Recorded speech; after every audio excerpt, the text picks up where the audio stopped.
خب خوش اومدی آقای شاکری دوباره به جمع ما. میخوای آستیناتو لا بزنی؟ ضبطه. آره. اوکی. تو الان خوبی؟ انرژی داری؟ به روال عادی برنامه یه سری تو خیلی حالت بده تو. اصلا خوب نیستی. من یه سری ویدیو انتخاب کردم که حسین ندیده. خب بریم. ویدیو اول سورپرایزیه. شاکی هم از دستتون. دهقان تو گفتی برو کار را بنداز، من استفاده دادم. من غلط کردم آقا جون. من گفتم توی دو حالت میتونی این کار انجام بدی. یک، با مهارت درآمد بالات اندازه حقوق 2 ماه الان رو تو در بیاری.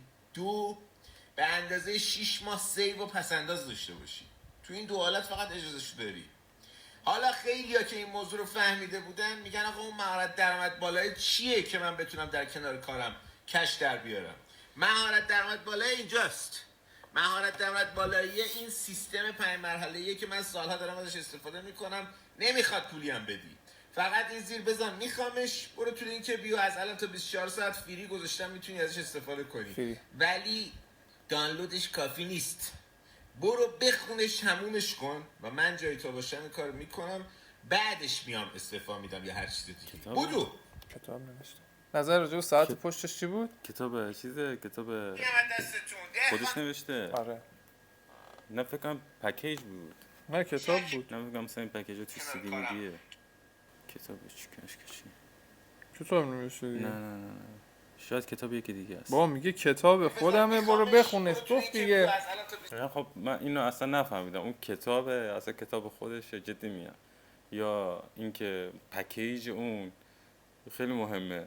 چیش مهمه؟ که بدونیم چیه داره پیشنهاد میده. یه نمیدونم. کتاب بود دیگه. من بعید میدونم کتاب خودشه. با میگه کتابمه. خب بزن الان سرچ کن اسمش چیه.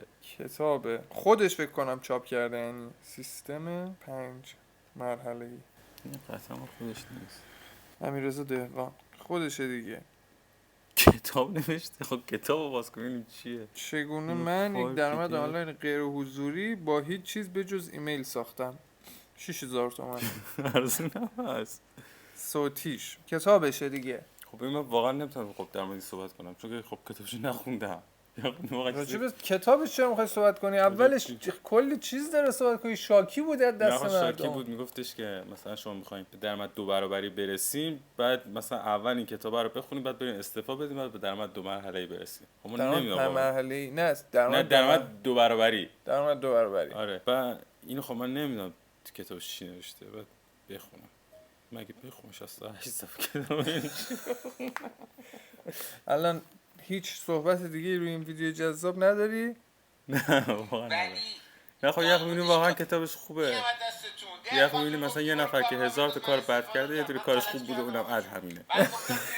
همینو میگم دیگه. بعد اینو نقد میکنی و در میاد مثلا خیلی کتاب خفنی هم هست. برای رسیدن به خواسته ها چیکار میکنی؟ صبح تا شب تلاش میکنی، کار میکنی؟ خب که اصلا کافی خوب نیست. برای رسیدن به خواسته ها 20% کار فیزیکی لازمه، 80% کار ذهنی لازمه. عزیزم چقدر زیر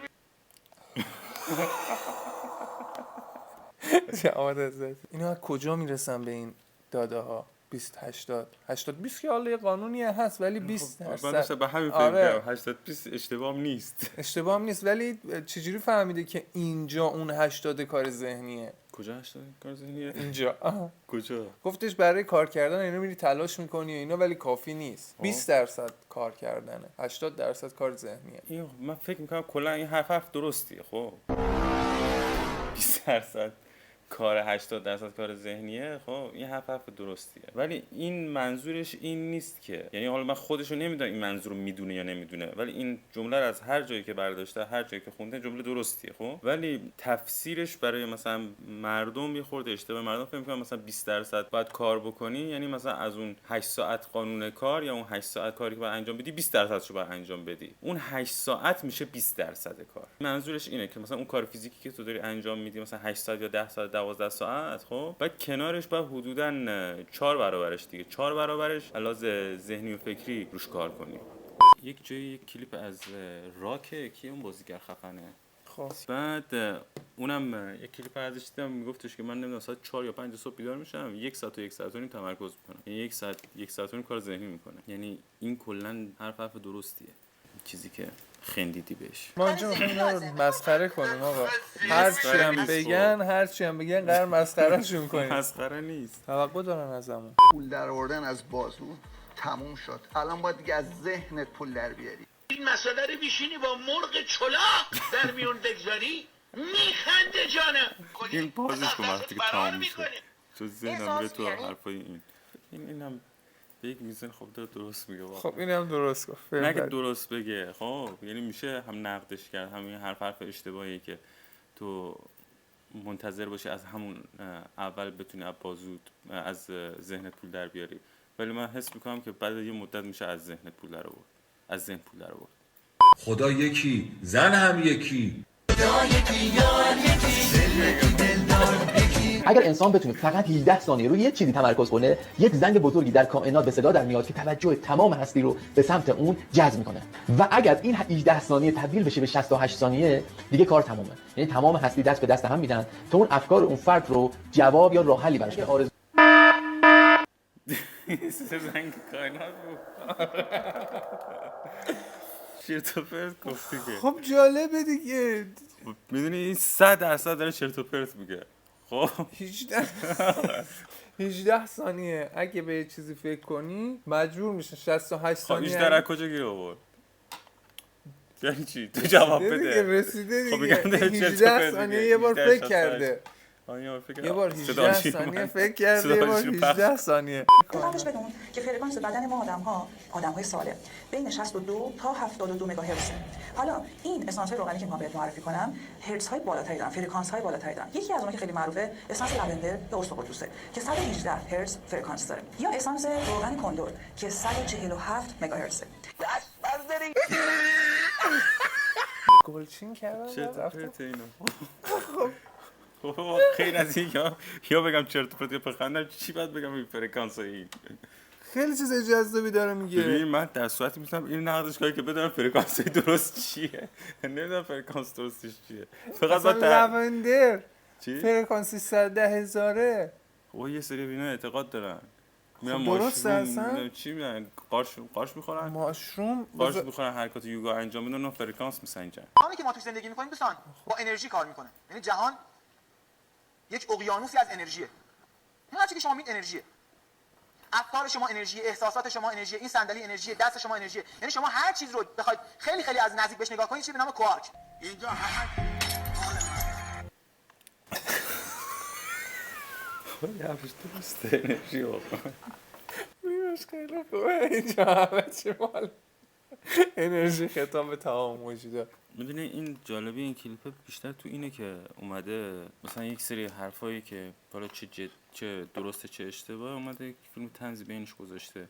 ولی مثلا بنده خدا این حرف اشتباهی نبود، ولی فیلم طنزی گذاشته واقعا طنز به نظر میاد. میدونید اصلا ما توی زندگیمون همین داریم. خب مثلا اینا یک سریشون به نظر من واقعا دارن حرف درستی میزنن. خب تو زندگی ما واقعا همینو داریم. بعضی اوقات هست مثلا تو داری یک راه درستی رو میری یا داری یک کار درستی رو انجام میدی، خب بعضیا بهت میخندن. خب این خندیدنه بیشتر از این میاد که نمیتونه ببینه که تو داری یک کاری رو داری درست انجام میدی.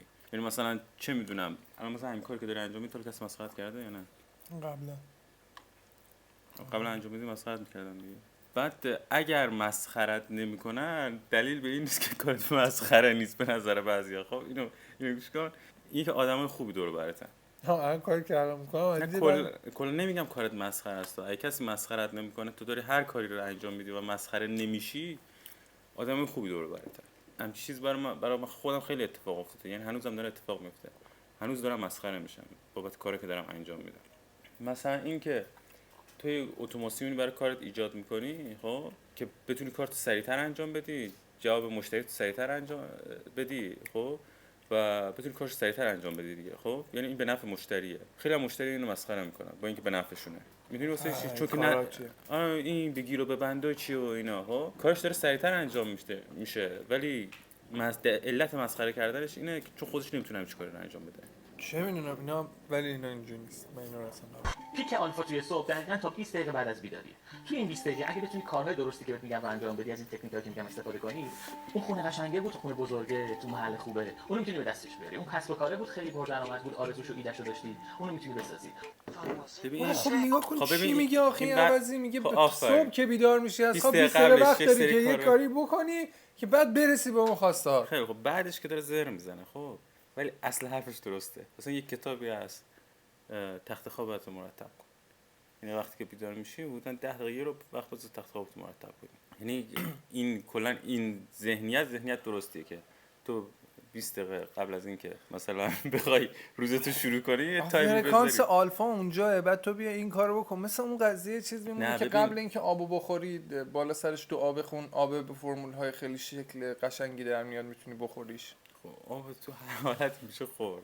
خب نه دیگه، اون موقع میگفتن آقا بیا مثلا بگو چه آب خوشگلی، چقدر من دوست دارم آب، بعد مولکولای آب خوشگل میشن تو که بخوری آروم میشی. آره ها آروم میشی. ولی اگه بگی عجب آب کثافتی هستی، حالم ازت به هم میخوره، اون آب مولکولاش به هم میریزه. این حرف هم درسته. کتاب معجزه شکرگزاری. خودش زرده. خب اینا هستش. کتابیه که خیلی مثلا باش زندگیشون تغییر کرده. اشتباه نشستیم. مثلا من طرف اونا. من خودم میخوام دوره بفروشم. یک پایان بندی هست برای تمام ویدیو که آخر همه ویدیو قرار اینو ببینید. لایک کنید.